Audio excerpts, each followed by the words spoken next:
Okay, in my last video, probable script for next week, I told you that I was picking the Cincinnati Bengals and the San Francisco 49ers. I was more sure of the Niners than I was the Bengals. Turned out the bets where I had it at a 3-point spread were just a push. I had several at 3.5, some others at 5, and another one I think at 4.5. All those were winners. Cincinnati won outright.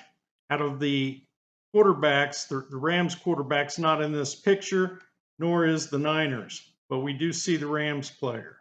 And we have the Rams player here, holding his hand above everyone. Maybe they win the Super Bowl. But these are the type of tea leaves that I'm reading to make these picks. I mean, if I just stay to picking Sunday night NFL games or the game of the week, and that's nationally televised on CBS and Fox, and not mess with any other regular season game or Monday night game, I might win 60% of the bets during the regular season, because they don't publish these tea leaves in these cartoons like they do with the playoffs and the Super Bowl. So as you can see, I don't miss very many when it comes to the playoffs. And I haven't for the last 6 years because I'm following this script. But it doesn't matter if it's March Madness, NBA Finals, I can bet on baseball. If I'm just doing that, I'm going to give it all back, all my winnings. I'm not going to be productive and win. Might as well just go to the casino and shoot craps in honesty. But I'm doing this to show you it's rigged and to prove that it's rigged. Okay?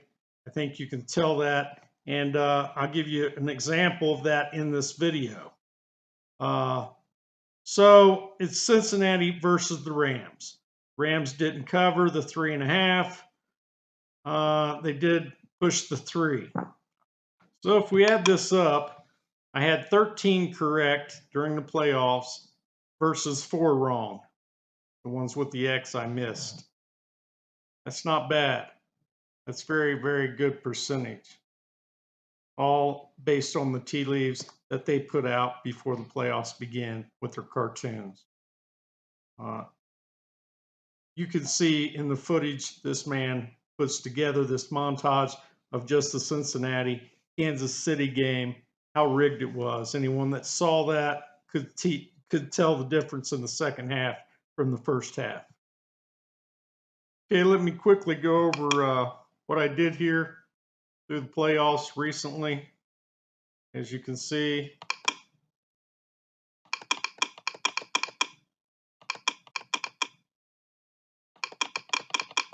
recapping.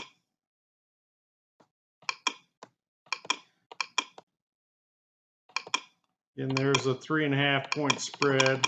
Again, like I said, I thought the Niners were going to go to the Super Bowl, but Jimmy Pupolo, or Crapolo, he sucks. You got to be able to execute. Anyhow,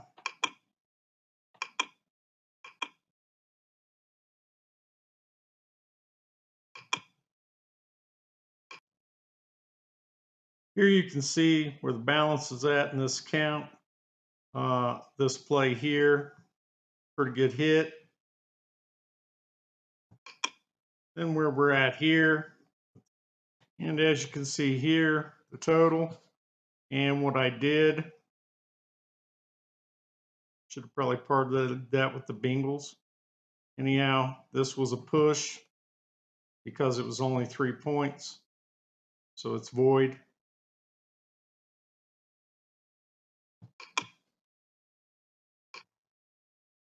And then what I got here for this one. So of course, there's curveball earth-believing people out there that'll say, well, that's just luck. I can do that myself. Again, 13 and what, 3 or 4 wrong in the playoffs. I'm not that lucky. And again, like I said, if I tried to attempt to replicate that in the March Madness, I would fail, or any of these other sporting activities. Now, if they would put out these tea leaves like the National Fixed League does, I would probably win just as high a percentage. But again, it's only because they put this information in our face to show us who the winner is going to be that I can do this. And it wouldn't be possible if it wasn't rigged. Wake up, people. They lie about everything.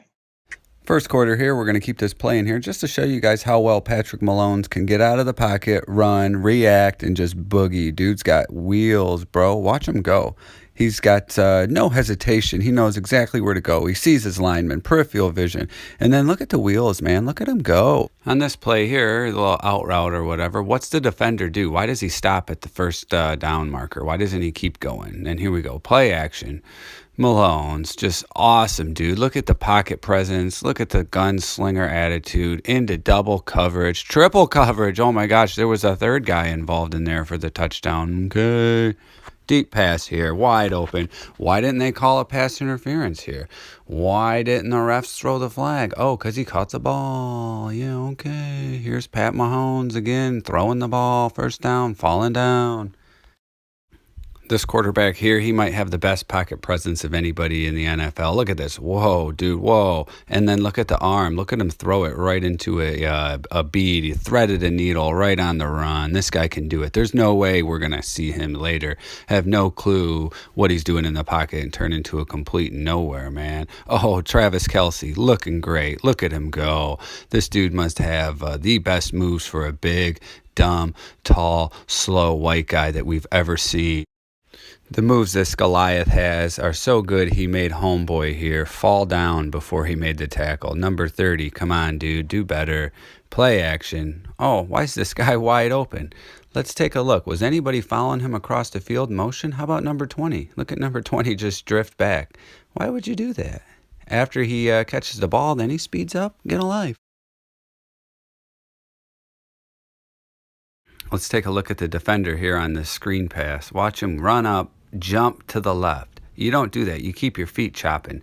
Then dude gets all the way to the house before 54 decides to try to make a tackle attempt once he's already in the end zone. Let's take a look at this again.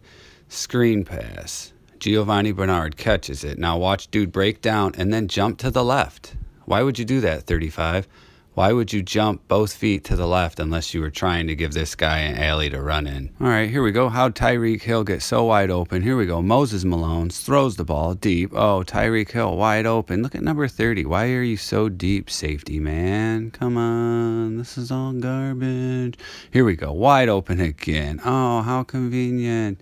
No one wants to guard him, do they? This play here, Tito Kelce ends up getting two of the best stiff arms we've ever seen. One, here we go. Let's get another one. Two, oh man, this guy's just got so many moves. It must be in his beard, right? Look at this cupcake drive, wide open, 13, moving right down. You think that they're going to score at the end here with the way the defense is, but that wasn't in the script. They want to make sure that they get down to the... Whoa, pass interference. Oh, number 20, yeah, you tap your chest like that, like you didn't know. You didn't know that this right here would be pass interference or defensive holding. Get a life. And then watch Torek Hill here jump, leave his feet, twist, just so he doesn't score. Oh, man, they got to keep the score close. Like the Chiefs couldn't have punched it in right there. Get a life. Where we get to see the Queefs just had a total meltdown. Number 85, Ocho Cinco, gets behind three defenders. Oh, come on. As soon as you saw this in the beginning of the second half, you started to think, uh-oh, the Chiefs are going to throw it. And then you start seeing the Chiefs guys on the sidelines, and then you knew, oh, they're going to throw it. Look at this. Joe Burrow's looking like a young John Kitna, throwing the ball, getting it to number 1, wide open. The Chiefs have quit. I'm not sure if they were instructed before the game or after, but they did not continue to play the same brand of football they did in the second half as in the first half. Nope, no way. Field goal. Who cares? Now we got the complete meltdown here. Oh, yeah, this pass here. This looks totally legit, doesn't it, Malone's? Who is he throwing it to here? He throws it directly to that guy. But wait, you see number 91 jump in the background too? They were trying to throw it to number 11, and number 91 would have picked it off? Come on. Come on, Mahomes. Come on, 1-5. You're going to make that pass. Look at 91 is already there covering number 11, and there's a dude behind number 11. Totally scripted play. The Bengals knew that this pass was coming. They knew it was going to get intercepted. They've practiced this shit. Now, here we go. We got the Bengals. All of a sudden, number 28 and 34 turn into scrambling, rambling. They'd become the best 1-2 tandem running back duo that we've ever seen since Corey Dillon and Icky Woods. I don't care. The Bengals suck. Look at this pass. Oh, yeah, no pass interference here. Why didn't that happen? Oh, because he caught the touchdown. How convenient. Then look at this 2-point conversion. Watch number 49 or whatever he is, the white boy linebacker. Watch him be all over number 11 and then just decide to not cover him. Here we go. Takes a step back. Why would you go out deep like that and let dude just run down the sideline? Totally scripted. Let's watch it again. He takes a step back and then gets way deep in the end zone, like 4 yards away from the guy he's covering. This is so obvious, you guys. He's all over him. He can cover this out route, no problem. Why does he go back like that?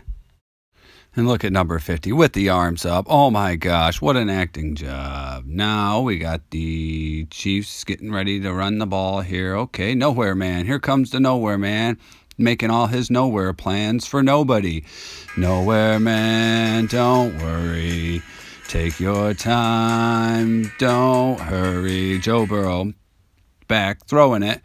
Oh, interception. This game's coming down to the wire. We don't know what's happening. Wait a minute.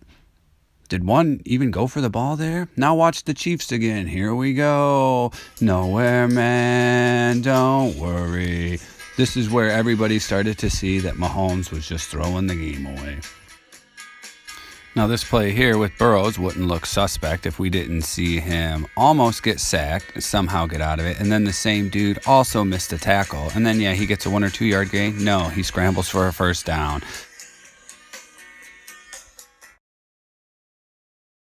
This play here, Chiefs dude comes busting through the line, doesn't even make a tackle attempt. And then you got a bad Chief defender taking a bad angle, so Burrows gets a first down. Here we go. Burrow's throwing it. Ocho Stinko catching the ball. You're going to tackle him, right? No, he's going to go through the entire Chiefs secondary and a couple of extra dudes that are on the field as well to get the first down. Come on. There's not going to be another open dude here, is there? Oh, yeah, he is. He's wide open. Smash that like button if you're so sick of watching the NFL this year like I am. I can't wait to get back into deep dives, or I'm thinking about building a ship in a bottle or something like that, or getting a clay wheel. I don't know, origami. Chiefs ball here. We got the final drive. Hopefully they're going to score a touchdown and just win the game. There's no way it's going to end up coming down to a field goal. Oh, wide open. Okay, here we go. We got the nowhere man. He's getting ready to do his nowhere thing. He's just not close enough. He's got to get in field goal range before he can forget that he knows how to play quarterback. Theo Kelsey here gets wide open. Nobody wants to cover him. There's, 5 dudes around him. Nobody wants to cover him. Uh-oh. Here we go. Jet sweep. Why would you run this play? Come on. Oh, here we go. We got another run. Is he going to go? Is he going to get to the house? No. They can only get a field goal, guys. Don't forget. They can't win. Now here we go. Here's the nowhere man. La la la la la la la. He's a real nowhere man, making all his nowhere plans, getting all the way to nowhere. Doesn't have a point of view, knows not where he's going to. Isn't he a bit like nowhere man? Don't worry. Take your time, please hurry. Nowhere man isn't part of your plan. La la la la la la la la. Nowhere man. Okay, come on, just fucking fumble it. That scripted and very timely fumble from the nowhere man here leads to a end of regulation field goal by the Bengals. We're going to overtime, as if you didn't know that was coming. Now here on this Chiefs drive, here's that scripted and setup interception thrown by Malone's. And what you don't see before this was the 2 plays right before it where he really airmailed a pass right before this that also could have been intercepted. Funny how that didn't make it to the highlights, but this Mamma Jamma did. And doesn't it look like the ball kind of sticks to the dude's hand? Le'Veon Bell, the defender.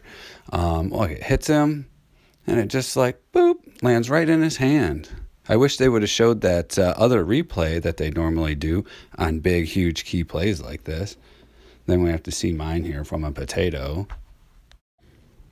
This entire drive in the overtime by the Bengals was just so obvious. You could tell by the chief defenders they were just lackadaisical, lackluster, laxative. They did not want to do anything. They didn't want to play. Look at 54. Yeah, they're so intense, man. These guys are intensity in 10 cities. Number 28, supposed to score on this next drive. They wanted him to run. Who cares? Field goal, Shooter McPherson. If you were watching this game, you could see the Chiefs guys on the sidelines. They kept showing Malone's. They kept showing Tommy Kelsey, and they just looked so sad. They looked just like they knew that they had to give this up. They had no problems. They just, no intensity. Nobody cared. It's just so rigged, so fake. I cannot wait for the season to be over. Look at Pat Mahomes. Look at that face. Do you think that's a guy who's really upset because he lost? Because he poured everything out, blood, sweat, and tears, like the trolls say. Come on, guys. If you believe this shit, you're lost.